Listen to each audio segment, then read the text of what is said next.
This month on The Spark, our theme is Expanding for Healing and Learning. We'll learn about a nonprofit expanding outside of Memphis to keep children near the care they need with the family they love. An organization that has expanded to Memphis to help address issues surrounding youth and young adult incarceration and victim trauma by using restorative practices.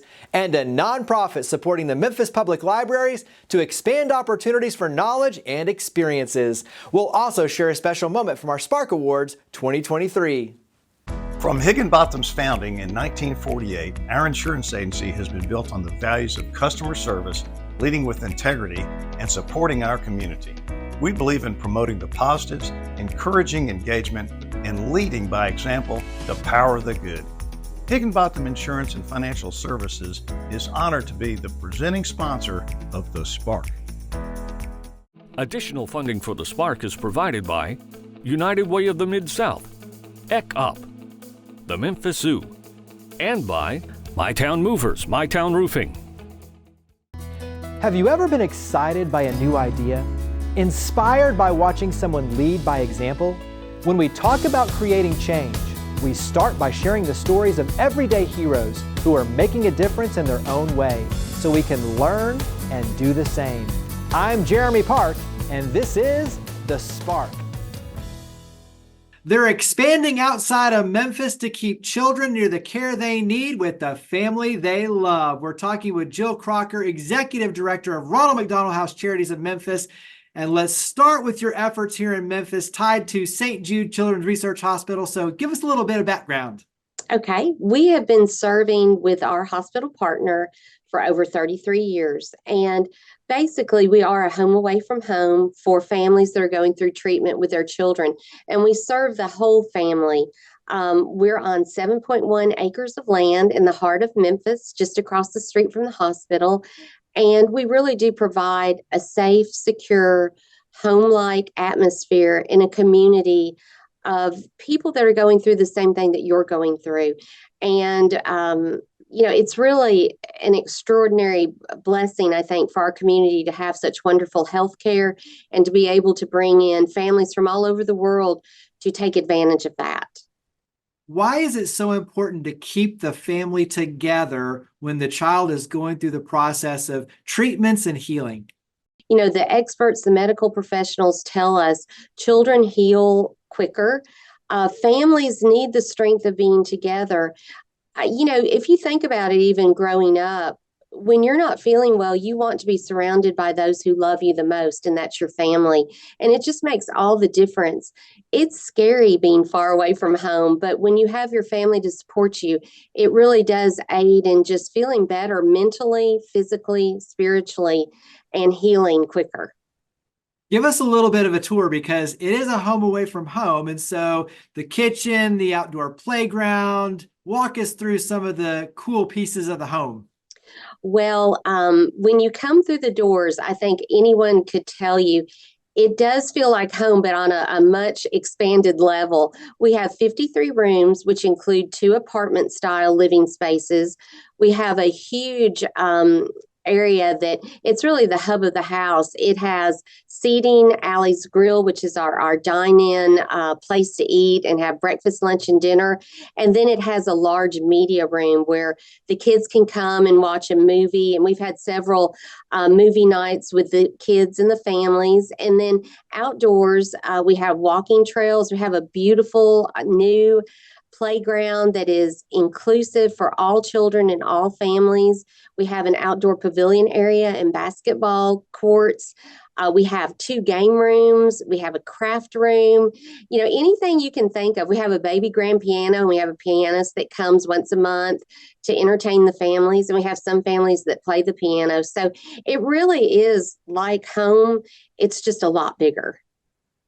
Touch on the aspect that the families who are going through this process, they don't pay. And so it's a gift, a blessing for them. Talk about that piece of the equation. Sure. Well, we are very fortunate to be supported by St. Jude Children's Research Hospital. They provide for about a third of our annual donated amount. We have to raise the rest of it though. But some of those resources are your local McDonald's through Giving Back and Roundup and through buying Happy Meals. They help to support the house in their geographic area. So we have many McDonald's that contribute to that. But really, we're relying on our community. We have so many donors in our community and even outside of our community that they see how important it is to give to this cause, because families are never charged. We do not ask families for donations, but we are relying on our community. And our largest fundraiser is Radiothon. It happens the first Friday in November. And last year we set another record of over $650,000 in one day. So that's a large chunk of our budget. Well, I mentioned at the onset, exciting news with an expansion. So talk about the expansion to Jackson, Tennessee. Well, we are thrilled to be opening the doors in a Hyatt hotel. We'll be on the first floor, actually the second floor. And that's really to help the families that are being served by the Jackson County Madison Hospital. There are children there, especially NICU, which is a different area of service for us, but we're looking so forward to it. After 33 years to be able to expand and help more families, especially in West Tennessee. I'm a native West Tennessean, and I'm so happy that we can really make a difference at that regional hospital. But we will be serving West Tennessee healthcare there and also Le Bonheur Children's. Talk about volunteer opportunities to physically serve with Ronald McDonald House Charities in Memphis. In Memphis, we are having our volunteers, after a long pause because of COVID, volunteers can come back into the house now, help serve meals with our culinary coordinators. They can also do things like bingo nights or ice cream nights, or, we really listen to whatever people would like to do and how they'd like to serve, but we are ready for folks to come back. That is for sure. We had people here at Christmas holidays wrapping presents, and we also have our Red Shoe Brew event that's coming up that we could use volunteers for. And there's always an opportunity to serve here at the Ronald McDonald House. We'll wrap up with where we can go to learn more and get involved with Ronald McDonald House Charities in Memphis. You can go to our website at rmhc-memphis.org.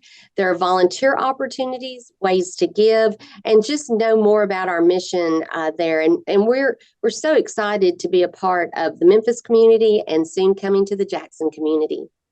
Well, Jill, thank you for all you and your amazing team do to power the good. Thank you for coming on the show. Thank you so much.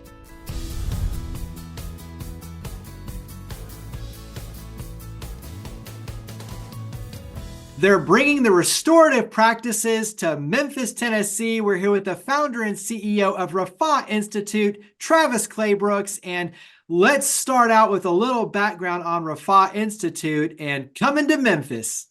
Yeah. Hey, Jeremy. Thanks so much for having us. A little background on Rafah Institute. We've been around for about 7 years. Started really out of a vision that emerged from my work as a law enforcement officer here in Nashville, seeing really the woeful lack of resources that people have that drive them into this kind of survival mode that then leads them into the criminal legal system. And then the response from the criminal legal system rarely helps the situation. And so Rafah Institute is really this idea of how do we provide different responses to when people engage the criminal legal system, and in a larger aspect, how do we help them get the resources that they need to never enter the criminal legal system in the first place. You take a very personal approach with what you do, and so go ahead and start diving into how it works, the process. Yeah, so the restorative justice work, we interface primarily with the criminal legal system. That is a case, we have a relationship, an understanding with our system partners, a judge, a DA, public defender, police department. And from the court, a person gets arrested, so there's a victim, there's a person who's been accused. That case, instead of the DA prosecuting that case or that case being adjudicated in the court system, it gets sent to us. We then work with the person who's been harmed and offer them trauma services for life, victim services for life. What do they need? Exploring what they need in the aftermath of the harm. We work with the person who has caused the harm. What do you need to transform? How do we make this right? What does making it right look like? And in many cases, what both parties want and need is to come together and to talk about it.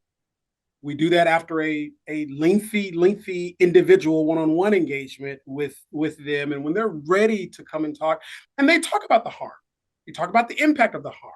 There might be beef going on between them. How do we and what does repair look like? What does transformation look like? It's a very lengthy process. But we find that it's very beneficial for people who participate and complete it. When you look at the timing of a trial versus the timing of going through your process and the end result, talk about kind of those two pieces of what you're doing versus the trial and going through the judicial process. Yeah, if you're just thinking about timing, on serious cases where there is going to be where the intensity of the harm is great, like a homicide case, and not a vehicular homicide, but even a vehicular homicide, but let's say a murder case or capital murder case, or an especially aggravated robbery or assault, a carjacking or something like that. You could be anywhere from 12 to 36 months before you ever go to trial and even get close to having your case resolved, whether you're the person who's caused the harm or the person who had the harm happen to them. So this time is going by anyway. And so part of our thinking is, why don't we do something good with it instead of having this person just sit in jail and this family over here sitting and waiting, with court continuance after court continuance. Let's do something with that time. Why not engage those parties? And our process in these more intense cases is more like 12 to 15 months. People come into the process, and we've begun to shift just a little bit of what we do. But there is a rites of passage that a young person would have to complete. That's like a 3-week, 15-day intensive. Are you serious? Do you really want to engage this process? And then we prepare them to have the conference with their person, if that's going to happen. And then from there, it is another 12 months of really stabilization and accountability education. What does all of that stuff look like? What does your housing situation look like? What does your job and economic situation look like? What does your education process look like? What kind of social supports do you have? Who are your people? Who are you hanging around?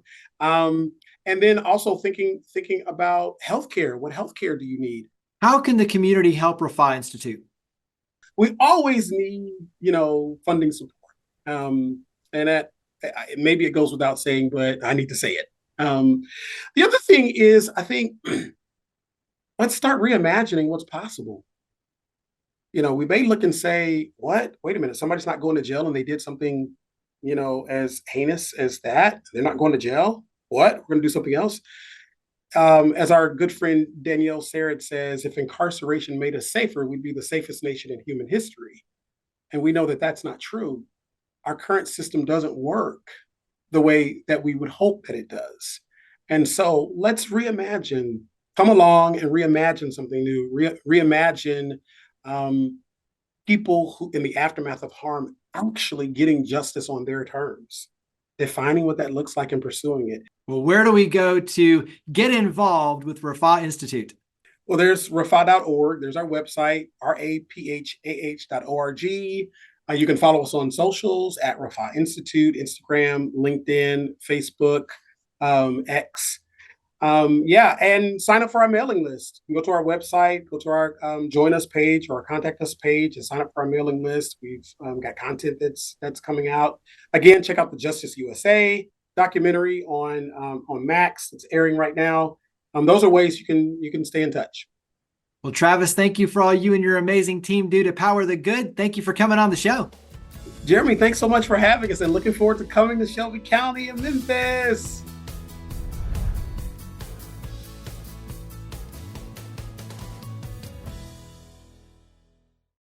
The Spark Awards annually recognize and celebrate individuals and organizations that have made outstanding contributions to the community. The 2023 Individual Collegiate Award went to Brandon Washington. My name is Brandon Washington. I'm a sophomore over at Rhodes College, majoring in Russian and International Studies with a minor in politics and law.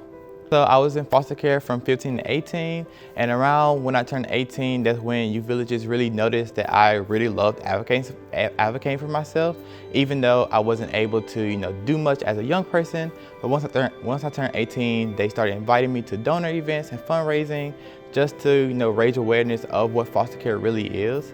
And that kind of translated into me doing advocacy work with them. I went to DC on behalf of them to speak to the U.S. Senate Caucus on foster care. And while I was there, I spoke to senators and the Senate Caucus about resources that aging out foster youth really do need, such as SNAP benefits, our allowance that we get that need to be raised. And that actually resulted in the Fiscal Responsibility Act of 2023. SNAP benefits were expanded to include transitioning out foster youth. So that was really important for us. So I worked with Youth Villages in their developmental team, and I really helped them with volunteer events on their residential campuses. And since I was always in foster care, I never experienced the other 3 levels of state custody. So there was a good opportunity for me to, interact with those youth and just give them a look at what their life could be if they, stay on the right path and, really keep that mindset of like, okay, this is what I want to do. So with my advocacy work and work with nonprofits, I really try to bring the focus to helping our youth and actually talking to them and make sure we're giving them the resources they actually need instead of what we think they need. The Posse program was built on the quote from a college dropout that said that he wouldn't have dropped out if he had his posse. So it's really important for us to come into college with that community already established. I'm a part of the virtual program, which was born out of COVID. It brings students from all over the US to one college. So it's 10 of us in each cohort, and my cohort is the second one to go to Rhodes. It's only 3 of us that are even from Tennessee. Everyone else is from like Virginia Beach, Arizona, different parts of the US. So it really helps us come into college with a community. Right now, my goal for the future is getting elected to Memphis City Council.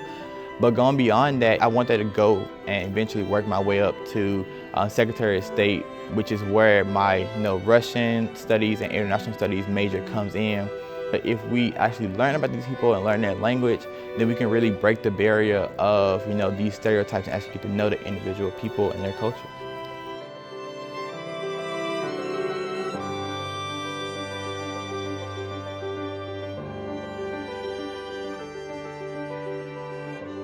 They're a nonprofit supporting Memphis Public Libraries to expand opportunities for knowledge and experiences. We're here with the executive director of the Memphis Library Foundation, Christine Weinrich, and let's start out. It's 30 years, so 30th anniversary. Give us some history for the Memphis Library Foundation. Sure. Thanks, Jeremy. I appreciate you having me on. The Memphis Library Foundation was actually founded in the mid-90s with the recognition of the need for a new central library. So the initial board of directors was really focused on raising $20 million to match public funding and build the central library. So that central library, the Benjamin L. Hook Central Library in Poplar, was the first big initiative for the Library Foundation. And since then, we've just been working to support all of the different programming, facilities enhancements, and collection enhancements throughout the entire Memphis library system. So how have libraries changed over the years? Because this plays an integral role in your efforts now. Yes, indeed. So I was a library lover when I was a kid. These libraries, the libraries in the Memphis Public Library System, they are not your parents' library. And I can say that absolutely. They are not big buildings with books, although that is part of what they are and will always be, of course, part of what they are. But these days, libraries look more at what resources and information a community needs beyond just what can be found in a book. So there are a lot of other non-traditional resources, either available for checkout or available in the library, like computers, of course, but also 3D printers, things like virtual reality goggles, and the kinds of programs that can teach you an art, a skill like that, a craft, a vocation, along with mentoring. Mentoring is a big part of what library staff do as well. So the books are there to supplement what you're learning. One of my favorite examples really is Cloud 901, which is a teen learning space in the Central Library. That space is 2 floors. It's enormous.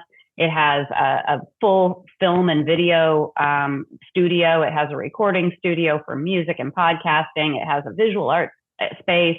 We operate a high school level robotics team that travels and competes out of that space. That's not what I had in my library. And then there are books to supplement what the kids are learning in those spaces. You're also building community, because when you look at the libraries as gathering places, there's open spaces for performances and all sorts of, group discussions. And then also too, bringing in the experts to work with the students on podcasting and videography. And so talk about that sense of nurturing community. Absolutely. Libraries are uniquely egalitarian public spaces. Anybody can go in from, it doesn't matter who you are, what your background is, from, folks who are unhoused to wealthy people. Everybody can gather in one place. And so that's really powerful, especially in a time of divisiveness in our country. If you just put people in the same room around some kind of shared experience, sometimes that goes a long way toward understanding. So we have a lot of gatherings for arts and culture events, both at the Central Library and at the branch libraries. The Coffett Library, which you mentioned in the introduction, has its own performance space. It has a podcasting studio and a photo lab.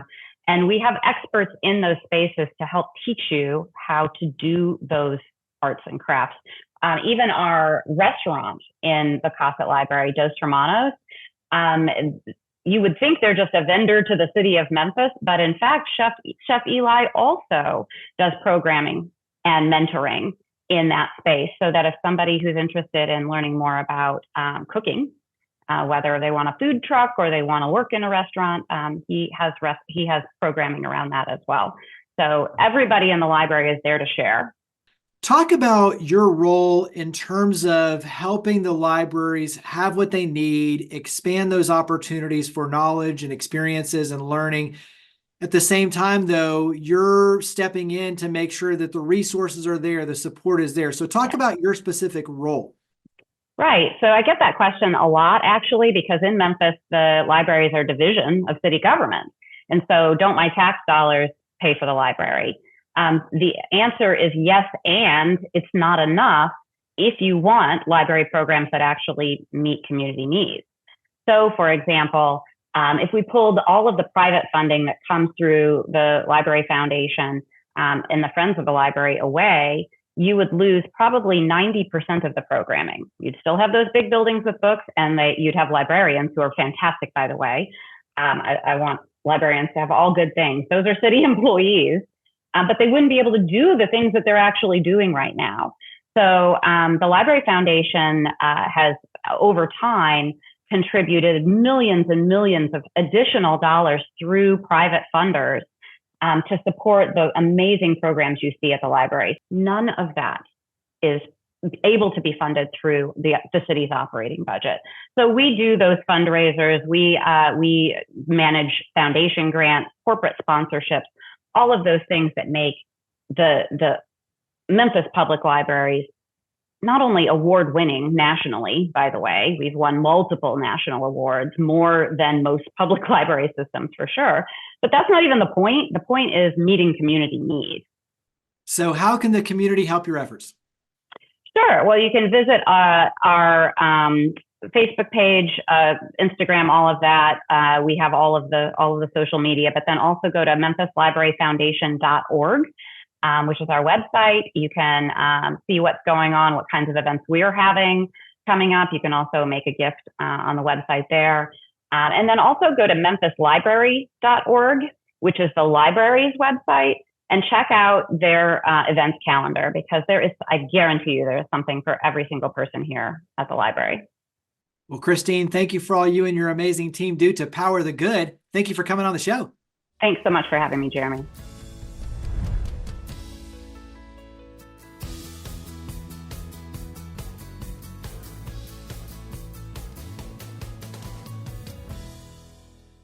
In this month's episode, we had a chance to learn more about organizations expanding from, to, and within Memphis. Ronald McDonald House Charities of Memphis has a long legacy in Memphis, offering children with pediatric cancer and other catastrophic illnesses undergoing treatment at St. Jude Children's Research Hospital and their families a nurturing, family-centered residential community. It's exciting to see the organization expanding to Jackson, Tennessee to serve families of children receiving medical care at Le Bonheur Children's to keep families together near the care they need, always free of charge. Then to have Rafah Institute expanding to Memphis and bringing the restorative practices to help address issues surrounding youth and young adult incarceration and victim trauma is a powerful opportunity for our city to focus on healing and restoration. And the Memphis Library Foundation, which is celebrating its 30th anniversary, is helping to transform Memphis through knowledge and experiences by supporting and enhancing the Memphis Public Libraries to expand their opportunities for learning. These investments in expanding for healing and learning are investments in our future and the success of our community. So where can you invest and become a spark? To learn more about each of the guests, to watch past episodes, and to share your stories of others leading by example, visit WKNO.org and click on the link for the Spark. We look forward to seeing you next month, and we hope that you'll continue joining with us to create a spark for the Mid-South. From Higginbotham's founding in 1948, our insurance agency has been built on the values of customer service, leading with integrity, and supporting our community. We believe in promoting the positives, encouraging engagement, and leading by example the power of the good. Higginbotham Insurance and Financial Services is honored to be the presenting sponsor of The Spark.